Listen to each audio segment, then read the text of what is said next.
ਸਤਿ ਸ਼੍ਰੀ ਅਕਾਲ। Punjabi radio USA ਦੇ ਜਿੰਨੇ ਵੀ ਸਰੋਤੇ ਸਾਡੇ ਸਾਰੇ ਹੀ AM ਸਟੇਸ਼ਨਸ FM ਸਟੇਸ਼ਨਸ ਘਰਾਂ ਦੇ ਵਿੱਚ ਰੇਡੀਓ ਸੈਟਸ ਦੇ ਰਾਹੀਂ ਟੈਲੀਫੋਨ ਦੇ ਰਾਹੀਂ ਫੇਸਬੁੱਕ YouTube ਤੇ ਲਾਈਵ ਦੇਖ ਰਹੇ ਹੋ ਸੁਣ ਰਹੇ ਹੋ ਸਾਰਿਆਂ ਨੂੰ ਜੀ ਆਇਆਂ ਨੂੰ ਤੇ ਬਹੁਤ ਹੀ ਪਿਆਰ ਤੇ ਸਤਿਕਾਰ ਭਰੀ ਸਤਿ ਸ਼੍ਰੀ ਅਕਾਲ। ਸਰੋਤਿਓ ਅੱਜ ਆਪਾਂ ਗੱਲ ਕਰਾਂਗੇ ਇੰਡੀਆ ਦੀ, ਉਸ ਇੰਡੀਆ ਦੀ ਜਿੱਥੇ ਸਾਡੇ ਬਹੁਤ ਸਾਰੇ ਜਿਹੜੇ ਹਿੰਦੂ ਭੈਣ ਭਰਾ ਆ ਉਹ ਇੰਡੀਆ ਦੇ ਪ੍ਰਾਈਮ ਮਿਨਿਸਟਰ ਜੋ ਮੌਜੂਦਾ ਹੈਗੇ ਨਰਿੰਦਰ ਮੋਦੀ ਜੀ ਉਹਨਾਂ ਨੂੰ ਵਿਸ਼ਨੂੰ ਦਾ ਅਵਤਾਰ ਤੱਕ ਮੰਨਣ ਲੱਗ ਪਏ ਹੈਗੇ ਆ। ਉਸ ਮੁਲਕ ਦੇ ਵਿੱਚ ਜੋ ਸਾਡੀਆਂ ਭੈਣਾਂ ਬੀਬੀਆਂ ਦਾ ਹਾਲਤ ਆ ਉਹਦੇ ਬਾਰੇ ਥੋੜ੍ਹਾ ਜਿਹਾ ਮੈਂ ਡਿਸਕਸ ਕਰੂੰਗਾ ਜੋ ਰੀਸੈਂਟਲੀ ਕੀ ਕੁਝ ਵਾਪਰਿਆ ਹੈਗਾ। ਸਪੇਨ ਤੋਂ ਸਪੈਨਿਸ਼ ਮੂਲ ਦੀ ਇੱਕ ਬੀਬੀ ਆਪਣੇ ਹਸਬੈਂਡ ਦੇ ਨਾਲ ਪੂਰੇ ਦੁਨੀਆ ਦਾ ਜਿਹੜਾ ਟ੍ਰਿਪ ਲਾ ਰਹੀ ਆ ਮੋਟਰਸਾਈਕਲ ਦੇ ਉੱਤੇ, ਤੇ ਉਹ ਝਾਰਖੰਡ ਪਹੁੰਚਦੀ ਆ ਤੇ ਝਾਰਖੰਡ ਪਹੁੰਚ ਕੇ ਹਨੇਰਾ ਹੋ ਜਾਂਦਾ, ਰਾਤ ਹੋ ਜਾਂਦੀ ਆ। ਤੇ ਯੂਜ਼ਲੀ ਆਪਾਂ ਦੇਖਦੇ ਹਾਂ ਵੀ ਜਦੋਂ ਅਮਰੀਕਾ ਕੈਨੇਡਾ ਹੋਰ ਮੁਲਕਾਂ 'ਚ ਵੀ ਬਹੁਤ ਸਾਰੇ ਲੋਕ ਮੋਟਰਸਾਈਕਲ 'ਤੇ ਨਿਕਲਦੇ ਆ ਤੇ ਉਹਨਾਂ ਨੇ ਟੈਂਟ ਵੀ ਨਾਲ ਰੱਖੇ ਹੁੰਦੇ ਆ, ਕਿਤੇ ਜਗ੍ਹਾ ਮਿਲ ਜਾਂਦੀ ਟੈਂਟ ਲਾ ਕੇ ਸੌ ਜਾਂਦੇ ਆ। ਸੋ ਉਹ ਝਾਰਖੰਡ ਦੇ ਵਿੱਚ ਰਾਤ ਪੈ ਗਈ, ਉੱਥੇ ਲੰਮੇ ਪੈ ਗਏ, ਸੌ ਗਏ, ਤੇ ਉਸ ਬੀਬੀ ਦਾ 11 ਜਾਣਿਆਂ ਨੇ ਰੇਪ ਕੀਤਾ। ਤੇ ਉਹਦਾ ਜਿਹੜਾ ਹਸਬੈਂਡ ਆ ਉਹਦੇ ਜਿਹੜਾ ਗਰਦਨ ਆ ਤੇ ਧੌਣ ਆ ਉਹਦੇ ਉੱਤੇ ਉਹਨੇ ਚਾਕੂ ਰੱਖਿਆ ਵੀ ਜੇ ਤੂੰ ਰੌਲਾ ਪਾਇਆ ਤਾਂ ਬੋਲਿਆ ਤੈਨੂੰ ਇੱਥੇ ਹੀ ਮਾਰ ਦਾਂਗੇ। ਇਹ ਜਿਹੜੀ ਘਟਨਾ ਹੈਗੀ ਆ ਝਾਰਖੰਡ ਦੇ ਵਿੱਚ, ਉੱਥੇ ਦਾ ਡੁਮਕਾ ਡਿਸਟ੍ਰਿਕਟ ਆ, ਈਸਟਰਨ ਸਟੇਟ ਆਫ ਝਾਰਖੰਡ, ਜਿੱਥੇ ਇਹ ਕਪਲ ਰਾਤ ਰਹਿਣ ਦੇ ਲਈ ਰੁਕਿਆ ਸੀਗਾ। ਉੱਥੇ ਦੇ ਪੁਲਿਸ ਆਫੀਸਰ ਪਿਤੰਬਰ ਸਿੰਘ ਖਰਵਰ ਉਹਨਾਂ ਨੇ ਇਹ ਕਿਹਾ ਵੀ ਉਸ ਬੀਬੀ ਨੂੰ ਹਸਪਤਾਲ ਦੇ ਵਿੱਚ ਲਿਜਾਇਆ ਗਿਆ ਤੇ ਉਹਦੀ ਜਿਹੜੀ ਕੰਡੀਸ਼ਨ ਆ ਬਹੁਤ ਬੈਡ ਆ। 11 ਜਾਣਿਆਂ ਨੇ ਰੇਪ ਕੀਤਾ, ਉਹਦੇ ਵਿੱਚੋਂ 3 ਜਾਣੇ ਜੋ ਆ ਉਹ ਅਰੈਸਟ ਵੀ ਕਰ ਲਏ ਗਏ ਹੈਗੇ ਆ। ਐਵਰੇਜ ਜੇ ਆਪਾਂ ਇੰਡੀਆ ਦੀ ਗੱਲ ਕਰਦੇ ਜਾਈਏ, ਕਹਿੰਦੇ ਵੀ 90 ਰੇਪ ਕੇਸ ਹਰ ਰੋਜ਼ ਇੰਡੀਆ ਦੇ ਵਿੱਚ ਹੁੰਦੇ ਆ।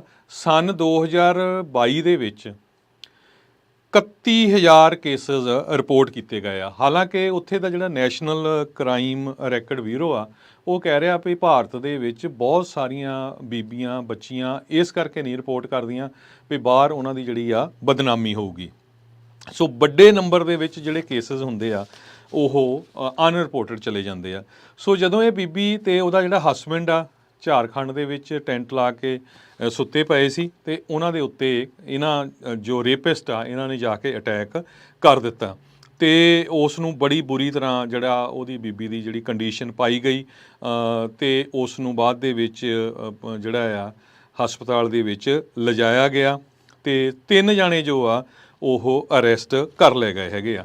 ਜੋ ਸਪੇਨ ਦੀ ਐਮਬੈਸੀ ਆ ਉਹਨਾਂ ਨੇ ਵੀ ਇੰਡੀਆ ਦੇ ਵਿੱਚ ਜੋ ਅਥਾਰਟੀਜ਼ ਆ ਉਹਨਾਂ ਨੂੰ ਰੀਚ ਆਊਟ ਕੀਤਾ ਆ। ਕਾਉਂਸਲਰ ਪਰਸਨਲ ਉਸ ਏਰੀਏ ਦੇ ਵਿੱਚ ਜੋ ਵਿਕਟਮ ਹੈਗੀ ਬੀਬੀ ਉਸ ਨੂੰ ਸਪੋਰਟ ਕਰਨ ਦੇ ਲਈ ਸਪੇਨ ਦੀ ਗਵਰਨਮੈਂਟ ਵੱਲੋਂ ਭੇਜੇ ਗਏ ਹੈਗੇ ਆ।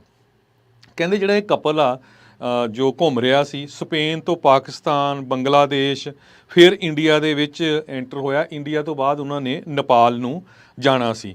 ਸੋ ਇੰਡੀਆ ਇਸ ਰਿਪੋਰਟ ਦੇ ਵਿੱਚ CNN ਦੀ ਰਿਪੋਰਟ ਆ, ਇਹ ਕਹਿੰਦੇ ਆ ਵੀ ਮੋਸਟ ਡੇਂਜਰਸ ਪਲੇਸ ਬੀਬੀਆਂ ਦੇ ਲਈ ਹੈਗੀ ਆ ਜੇ ਦੱਸਿਆ ਜਾਵੇ, ਤੇ ਜਿੱਥੇ 90 ਰੇਪ ਹਰ ਰੋਜ਼ ਰਿਪੋਰਟ ਕੀਤੇ ਜਾਂਦੇ ਆ। ਬਹੁਤ ਵੱਡੀ ਗਿਣਤੀ ਦੇ ਵਿੱਚ ਜੋ ਰੇਪ ਹੁੰਦੇ ਆ ਉਹ ਰਿਪੋਰਟ ਨਹੀਂ ਕੀਤੇ ਜਾਂਦੇ। ਸਰੋਤਿਆਂ ਨੂੰ ਯਾਦ ਹੋਊਗਾ 2002 ਦੇ ਵਿੱਚ ਜਦੋਂ ਮੁਸਲਮਾਨਾਂ ਦਾ ਕਤਲੇਆਮ ਹੋਇਆ ਸੀ, ਉਸ ਟਾਈਮ ਦੇ ਉੱਤੇ ਇੱਕ ਮੁਸਲਮਾਨ ਬੀਬੀ ਜਿਸ ਦਾ ਨਾਂ ਬਿਲਕਨ ਕਰਕੇ ਸੀਗਾ, ਬਿਲਕਨ ਵਾਨੋ, ਉਸ ਦਾ ਵੀ 11 ਜਾਣਿਆਂ ਨੇ ਰੇਪ ਕੀਤਾ ਸੀ ਜਦੋਂ ਉਹ ਪ੍ਰੈਗਨੈਂਟ ਸੀਗੀ। ਤੇ ਉਹ ਤੋਂ ਬਾਅਦ ਉਹਦੀ ਇੱਕ ਬੱਚੀ ਆ 3 ਸਾਲਾਂ ਦੀ, ਉਹਦੇ ਨਾਲ ਵੀ ਇੱਦਾਂ ਦੀ ਜਿਹੜੀ ਹਰਕਤ ਕੀਤੀ ਗਈ ਸੀ। ਤੇ ਜੋ ਰੇਪਿਸਟ ਸੀਗੇ ਉਹਨਾਂ ਨੂੰ ਅਰੈਸਟ ਕੀਤਾ ਗਿਆ, ਉਹਨਾਂ ਦੇ ਉੱਤੇ ਸਜ਼ਾ ਵੀ ਹੋਈ 14 ਸਾਲਾਂ ਦੀ। ਪਰ ਬਾਅਦ ਦੇ ਵਿੱਚ ਜੋ ਗੁਜਰਾਤ ਸਟੇਟ ਦੀ ਗਵਰਨਮੈਂਟ ਸੀ ਉਹਨਾਂ ਨੇ, ਜਿੱਥੋਂ ਦੇ ਪ੍ਰਾਈਮ ਮਿਨਿਸਟਰ ਨਰਿੰਦਰ ਮੋਦੀ ਹੈਗੇ ਆ, ਭਾਰਤੀ ਜਨਤਾ ਪਾਰਟੀ ਨੂੰ ਜੋ ਲੀਡ ਕਰਦੇ ਆ, ਉਸ ਕੋਰਟ ਨੇ ਉਹਨਾਂ ਨੂੰ ਛੱਡ ਦਿੱਤਾ। ਬਾਅਦ 'ਚ ਜਿਹੜੀ ਇੰਡੀਆ ਦੀ ਸੁਪਰੀਮ ਕੋਰਟ ਆ ਉਹਨਾਂ ਨੂੰ ਇੰਟਰਫੀਅਰ ਕਰਨਾ ਪਿਆ ਵੀ ਭਾਈ ਆ ਤਾਂ ਸ਼ਰੇਆਮ ਤੁਸੀਂ ਧੱਕਾ ਕਰ ਰਹੇ, ਜਿਹੜੀ ਸਜ਼ਾ ਹੋਈ ਆ ਸਜ਼ਾ ਤੋਂ ਤੁਸੀਂ ਪਹਿਲਾਂ ਹੀ ਉਹਨਾਂ ਨੂੰ ਛੱਡ ਦਿੱਤਾ। ਦੁਬਾਰਾ ਕੀ ਫਿਰ ਅਜੇ ਥੋੜ੍ਹੇ ਦਿਨ ਹੀ ਹੋਏ ਹੈਗੇ ਆ, ਉਹ ਸਾਰੇ ਜਿਹੜੇ ਰੇਪਿਸਟ ਸੀਗੇ ਉਹਨਾਂ ਨੂੰ ਫਿਰ ਅਰੈਸਟ ਕੀਤਾ ਗਿਆ ਹੈਗਾ। ਇਹ ਜਿਹੜੀ ਸਿਚੁਏਸ਼ਨ ਆ ਇਹ ਇੰਡੀਆ ਦੀ ਹੈਗੀ ਆ। ਜੇ ਆਪਾਂ ਦਿੱਲੀ ਦੀ ਗੱਲ ਕਰਦੇ ਜਾਈਏ, ਦਿੱਲੀ ਇਦਾਂ ਦੀ ਜਗ੍ਹਾ ਆ, ਕਈ ਵਾਰ ਤੁਸੀਂ ਜੇ ਗੂਗਲ ਤੇ ਸਰਚ ਕਰੋ ਪੇਪਰਾਂ 'ਚ ਆਉਂਦਾ ਵੀ ਦਿੱਲੀ ਨੂੰ ਸਟੇਟ ਕੈਪੀਟਲ, ਜਿਹੜੀ ਰੇਪੈਸਟ ਕੈਪੀਟਲ ਆਫ ਦਾ ਵਰਲਡ ਕਰਕੇ ਵੀ ਬਹੁਤ ਵਾਰ ਜਾਣਿਆ ਜਾਂਦਾ ਹੈਗਾ ਆ। ਦਿੱਲੀ ਦੇ ਵਿੱਚ ਸਵਾਤੀ ਮਾਲੀਵਾਲ ਨਾਮ ਦੀ ਜੋ ਬੀਬੀ ਆ, ਦਿੱਲੀ ਕਮਿਸ਼ਨਰ ਫॉर ਵਿਮਨ ਹੈਗੀ ਆ। ਉਸਨੇ ਬਹੁਤ ਬੜੀ ਦਲੇਰ ਬੀਬੀ ਆ, ਜੋ ਕਮਿਸ਼ਨਰ ਆ, ਉਸਨੇ ਬਹੁਤ ਕੰਮ ਕੀਤਾ ਬੀਬੀਆਂ ਦੀ ਸੰਭਾਲ ਦੇ ਲਈ, ਬੀਬੀਆਂ ਦੀ ਸੇਫਟੀ ਦੇ ਲਈ।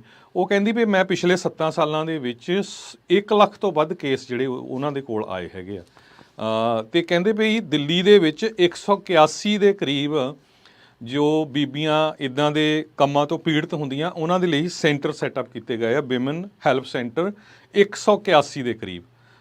ਤੇ ਜਿੱਥੇ ਕਹਿੰਦੀ ਵੀ ਐਵਰੀ ਡੇ 2000 ਤੋਂ ਲੈ ਕੇ 4000 ਕਾਲਸ ਆਉਂਦੀ ਆ ਕਿ ਸਾਡੇ ਨਾਲ ਇਦਾਂ ਦਾ ਘਿਨਾਉਣਾ ਕੰਮ ਜਾਂ ਇਦਾਂ ਦਾ ਧੱਕਾ ਜਿਹੜਾ ਆ ਉਹ ਹੋ ਰਿਹਾ ਹੈਗਾ। ਸੋ ਇਹ ਸਿਚੁਏਸ਼ਨ ਅੱਜ ਦੇ ਉਸ ਭਾਰਤ ਦੀ ਆ ਜਿੱਥੇ ਦੇ ਪ੍ਰਾਈਮ ਮਿਨਿਸਟਰ ਨਰਿੰਦਰ ਮੋਦੀ ਜਦੋਂ ਪਿਛਲੇ ਦਿਨਾਂ ਦੇ ਵਿੱਚ ਉਹਨਾਂ ਨੇ ਜੋ ਰਾਮ ਮੰਦਿਰ ਦਾ ਉਦਘਾਟਨ ਕੀਤਾ ਸੀ, ਉਹ ਕਹਿੰਦੇ ਵੀ ਰਾਮ ਰਾਜ ਸਥਾਪਿਤ ਹੋਣ ਜਾ ਰਿਹਾ ਹੈਗਾ। ਤੇ ਉਸ ਰਾਮ ਰਾਜ ਦੇ ਵਿੱਚ ਜੇ ਸਪੇਨ ਦੀ ਇੱਕ ਬੀਬੀ ਆਪਣੇ ਹਸਬੈਂਡ ਦੇ ਨਾਲ ਇੰਡੀਆ ਘੁੰਮਣ ਜਾਂਦੀ ਆ ਸਾਰੇ ਮੁਲਕਾਂ 'ਚ, ਤੇ ਉੱਥੇ ਉਹਦਾ ਰੇਪ ਕੀਤਾ ਜਾਂਦਾ ਹੈਗਾ। ਇਹ ਸਿਚੁਏਸ਼ਨ ਇੰਡੀਆ ਦੀ ਬਣਦੀ ਆ।